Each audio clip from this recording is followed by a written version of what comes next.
Can you restate your question, please? Did you arrest her for the bong? For the bong? Welcome to another jaw-dropping day in the courtroom. And today, we've got a case that starts with a simple search for a wanted man and spirals into a full-blown meth bust. Meet Jacqueline Anderson, a woman who thought she was helping law enforcement, until she found herself in handcuffs. Officers knocked on her door looking for a fugitive, but by the end of that visit, she became the target. The twist? It all started with a green glass bong sitting out in plain sight. Was this a fair search or a classic case of law enforcement overreach? We're about to break down every tense second, every contradiction, and every questionable call that turned a cooperative citizen into a criminal defendant. Stay tuned, because this one's a masterclass in probable cause, consent searches, and courtroom strategy. We will go on the record in the matter 25 CF 106, State of Wisconsin versus Jacqueline Anderson. The state appears through Assistant District Attorney Jose Vila in person. We have Daniel Chapman appearing in person with his client, Ms. Anderson. We're set today in this matter for a preliminary hearing. I've been informed that this will be a preliminary hearing. Mr. Vila, please call your first witness. State calls Deputy Brady Mangan. Deputy Mangan, please come forward, raise your right hand, be sworn in, and have a seat right there on the witness stand. Do you swear that the testimony you're about to provide in this matter today is the truth, the whole truth, and nothing but the truth?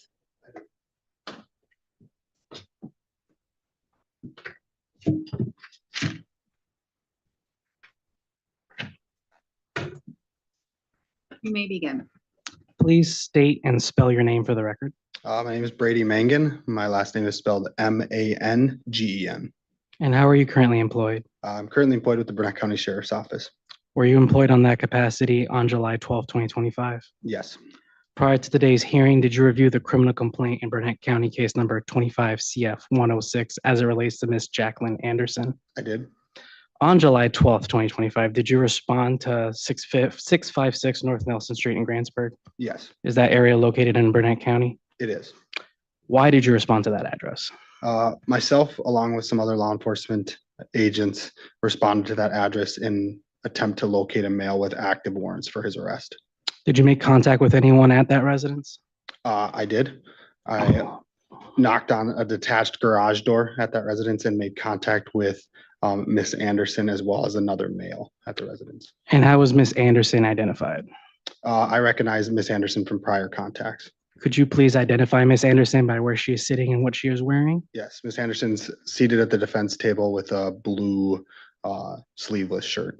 Let the record reflect that Deputy Mangan has identified Ms. Anderson. Did law enforcement speak with the defendant after making initial contact? Yes. Who spoke with her? I don't recall exactly who asked Miss Anderson. Myself and Grantsburg Police Officer Tyler, or at the time he was employed with Grantsburg Police Department. One of the two of us asked Miss Anderson if that other male was at the residence or in the garage, and then ultimately asked Ms. Anderson if we could. And here's where things start to heat up. While looking for a fugitive, Deputy Mangan opens a closet door without explicit permission and spots a bong in plain view. Now, under the plain view doctrine, officers can seize evidence if they're lawfully present and the item is immediately recognizable as contraband. But was that the case here? The bong wasn't tested, and Mangan himself couldn't confirm if it was even illegal. So, should finding a generic glass bong in someone's garage justify turning a welfare search into a narcotics investigation? That's the million-dollar question, and the defense is about to pounce on it. Look in the garage for that male. Was anything else discussed with Miss Anderson after searching the home? After searching the home, Correct. so I went into the garage to look for that male that we were there for. In looking for that male, I opened a closet door in the garage and I observed a green glass smoking bong on the floor in plain view. Did any other law enforcement officers speak with Miss Anderson during this incident? Yes, Deputy Bailey Mangan did. And what did he discuss with her? Throughout the duration of the contact, at some point, Deputy Mangan spoke to Miss Anderson, advised Miss Anderson what was going on. There was another issue at the scene going on with myself and Officer Tyler and another male, the other male that I talked about or mentioned there. During that conversation between Deputy Bailey Mangan and Miss Anderson, Deputy Mangan asked Miss Anderson if he could search her person. She stated he could. During that search, he located a lighter and some loose change in a pocket of hers. Throughout that conversation or contact between Deputy Mangan and Miss Anderson was wearing a necklace with some sort of white, smaller container attached to that necklace. I believe Deputy Mangan asked Miss Anderson what that container was. Miss Anderson started to manipulate that container on her necklace, and then at some point turned her body away from Deputy Mangan. Then comes the moment that really changes everything, the necklace search. Anderson was reportedly wearing a white container on her necklace, and according to testimony, she turned away before handing it over. Inside, methamphetamine. But here's the key, was that search voluntary or coerced?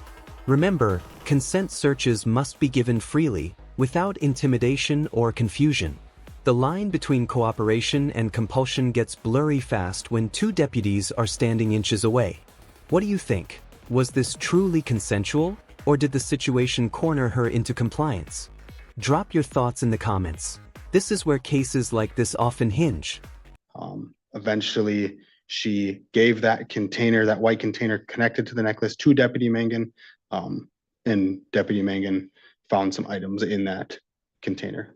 And what items were found inside that container? I'm just going to stop and then you can say, I believe this is one of your first prelims here. And I'm just going to have both you and the other Deputy Mangan identify each other as, and I know I'm just trying to make the record far more clear. Like when you're testifying, Deputy Brady Mangan, please say Deputy Bailey Mangan. Okay. Okay, thank Yep. you. So just to recount, what did Deputy Bailey Mangan find inside that white container? So Deputy Bailey Mangan located a small plastic gem baggie containing a white crystalline substance inside. Was that substance weighed? That gem baggie, yes, was weighed. And what did it weigh? I believe the gem baggie weighed approximately 8 grams, or approximately 4 grams. And was the white crystalline substance tested? It was. And what did it test I for? tested positive for the presence of methamphetamine. No further questions, Your Honor. Questions, Mr. Chapman? Were you and Deputy Bailey Mangan both wearing body cameras that night? I believe so. So we're going to be able to see what exactly happened in all of your interactions with Miss Anderson that night? I would believe so. You were there looking for somebody who is not Miss Anderson, correct? Correct. And Miss Anderson had in fact done nothing wrong, correct? Correct. You just knocked on her door and asked, hey, you mind if we look in your garage because we're trying to find a dangerous criminal? And she, out of the goodness of her heart, agreed to cooperate, right? I don't recall those are the words I used. It was looking for a dangerous criminal. No. Well, we'll find out exactly what words you used, but is my characterization generally correct? Sure. So she let you into her garage and you or the other Mangan, I'm not sure which one, opened a closet door? I did, yes. Did she give you permission to open that closet door? She gave me permission to look inside of the garage, yes. Okay. And inside that garage door, you found a marijuana bong? I don't know if it was a marijuana bong or not. I know it was a glass smoking bong. Okay. So you didn't even know if that was illegal? The defense comes out swinging, and rightfully so. Attorney Chapman points out that Anderson wasn't even the suspect they were after. She was just trying to help. Yet somehow, the Good Samaritan ended up cuffed because of an untested bong. The defense exposes a critical flaw here. No probable cause existed before the necklace search. This kind of questioning hits hard because it's not just about the meth, it's about civil liberties. How far can officers stretch consent before it becomes meaningless? If being cooperative gets you arrested, what message does that send to the public?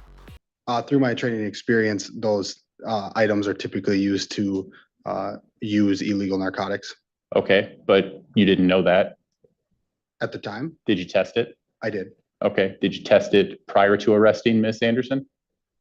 No. Okay, so you arrested Miss Anderson after she was nice enough to let you look for this guy and, hey, I found a bong, I better arrest this woman. Is that what happened? Can you restate your question, please? Did you arrest her for the bong? For the bong? The bong, the smoking device that you located in the garage. Did you arrest her for that at that time?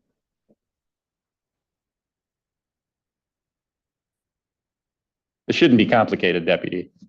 Well, I'm not quite understanding your question, sir. That's all. She let you into her garage to look for a fugitive that you were looking for of some sort. Correct. You looked in a closet without specifically asking permission and found what you characterized as a glass bong, correct? Yes. Did you arrest her for that? She was arrested for a multitude of things. Did So you the arrest her bong for is that? included, yes. Did you arrest her for that prior to searching her necklace? I don't believe she was under arrest at the time Deputy Bailey Mangan asked for consent to search her person. Okay, so your characterization is that this entire process was all consensual. Everything up until Deputy Bailey Mangan searched her necklace, that was all with consent. That's your characterization. Yes. So when you said that she was manipulating, touching her necklace, and then she turned away, what did Deputy Bailey Mangan do? According to the criminal complaint, Deputy Bailey Mangan asked what was in the necklace at some point. She was turning away at that point, right? According to the criminal complaint, Deputy Bailey Mangan noted that she turned her body away and started manipulating that white container, yes. Okay, well, we're going to see exactly what Deputy Bailey Mangan did, but let's go to this other person, this Orville mentioned in the complaint. He tried to leave. Objection, Your Honor, outside the scope of this hearing. Sustained. Was another person detained for trying to leave this consensual encounter? Yes. Had that person done anything wrong? Objection, Your Honor, again, outside the scope of this hearing. Sustained. Are you in the habit of arresting people who assist with your investigations? Objection, Your Honor, argumentative. Sustained. Yeah, we'll find out eventually. No further questions. All right, thank you. Any further direct questions? No, Your Honor. You may step down. Thank you. Thank you. Based upon the testimony that the court received, at least in the preliminary hearing, the preliminary hearing is just to see if there was. And here's where the gavel drops. The judge rules that probable cause exists, binding the case over for trial. Important note for viewers, a preliminary hearing isn't about guilt or innocence. It's just to determine if there's enough evidence to continue. The bar is low, and the evidence is viewed in the light most favorable to the state. So even though the defense raised valid questions about the legality of the search, the judge's role here isn't to decide fairness, just whether it's probable a felony occurred. That's why these early rulings often feel one-sided. It's not over yet. Probable cause to believe a felony was probably committed, and this is the first step. There are other steps in which your attorney is most likely going to talk to you about those steps. But at this hearing, the evidence goes in light most favorable to the state. And again, was a felony probably committed in this county and by you. Based upon that testimony, the court will find there is probable cause, at least at this point, and will bind the matter over. Information, Mr. Vila. Information will be filed, Your Honor, and it will mirror the criminal complaint. Proceed with arraignment or set for another day. One moment, Judge.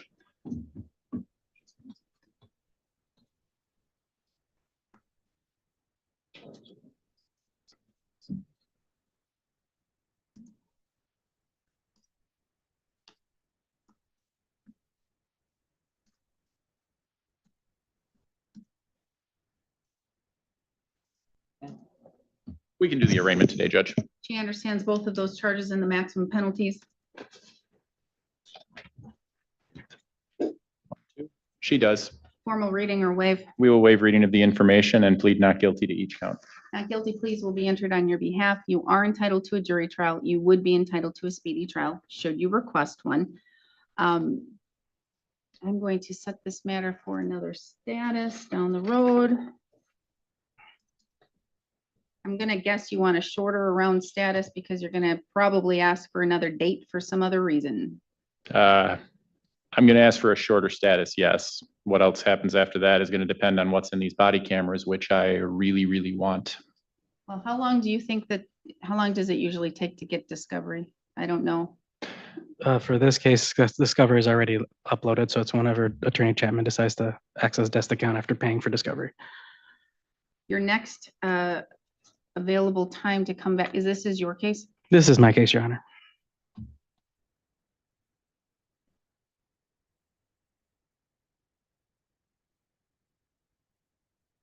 October 13th at 9, I appear to have you coming here. You do, Judge. Okay, so October 13th at 9, that close enough or not too far? That's fine, Judge. All right, I'll have thank you. the videos reviewed by then. We will see you then. Thank you. We are adjourned. So, to recap, a simple search for a wanted man turned into a meth possession charge after deputies found a bong and a suspicious necklace. The defense pushed back hard on issues of consent and probable cause, but the judge still ruled the case strong enough to move forward. The real showdown will come when the body cam footage is reviewed, because that's where we'll see if this was lawful police work or an overstep of authority. What do you think? Was Jacqueline Anderson unfairly targeted, or did the deputies follow the law to the letter? Let us know your take in the comments below.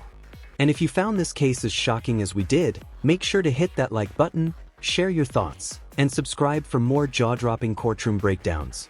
We've got more real cases, real drama, and real justice coming your way, only here on Myth and Reality.